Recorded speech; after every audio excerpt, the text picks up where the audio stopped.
নতুন দল হিসেবে বিপিএলে আগমন ঘটতে যাচ্ছে নোয়াখালী এক্সপ্রেসের। দলের মালিকানায় থাকবে দেশ ট্রাভেলস। আলোচনা এখনো চলমান। নিলামের বাকি আর মাত্র 6 দিন।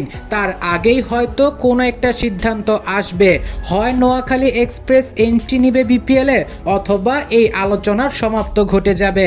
যদি নোয়াখালী দলটা দিন শেষে আসে, তাহলে দেশ ট্রাভেলসের হাত ধরেই আসবে ষষ্ঠতম দল হিসেবে।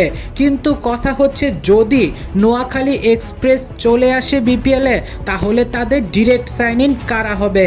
প্রথমত, ডিরেক্ট সাইন ইনে যাওয়ার মতো প্লেয়ার এখনো বাকি আছে কয়েকজন। এই যেমন লিটন দাস, তাওহিদ হৃদয়, তানজিম হাসান সাকিব, শরীফুল ইসলাম বা হাসান মাহমুদের মতো ক্রিকেটাররা।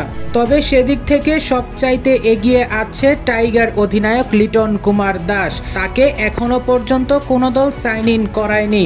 ইনফ্যাক্ট দেশ ট্রাভেলসের আন্ডার থেকে এর আগেও একবার জানা গিয়েছিল, যদি তারা রাজশাহীর মালিকানা পায়, তাহলে তারা লিটন দাসকে সাইন ইন করাবে। অর্থাৎ সেই দিক থেকে বলা যায়, যদি নোয়াখালী এক্সপ্রেস চলে আসে, তাহলে হয়তো তাদের দেশি সাইন ইনের মধ্যে একটা হবে লিটন কুমার দাস, আরেকটা হয়তো পেসারের দিকে যাবে, হয় তানজিম সাকিব, না হয় হাসান মাহমুদ বা শরীফুল ইসলাম।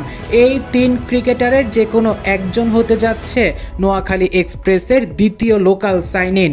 তবে যদি নোয়াখালী এক্সপ্রেস দিন শেষে বিপিএলে আসতে পারে তবেই। আর যদি দিন শেষে আলোচনার সমাপ্ত ঘটে, তাহলে আগামী 30শে নভেম্বর 5 দল নিয়েই বসবে বিপিএলের প্লেয়ার্স নিলাম। অনেকেই জানতে চেয়েছেন নিলামের সময় আবারও পেছাবে কিনা। সেক্ষেত্রে বলবো, বিসিবির সিদ্ধান্ত অনুযায়ী এখনও 30শে নভেম্বরই হওয়ার কথা। নিলাম পেছানোর সিদ্ধান্ত এখনো পর্যন্ত আসেনি বিসিবি থেকে।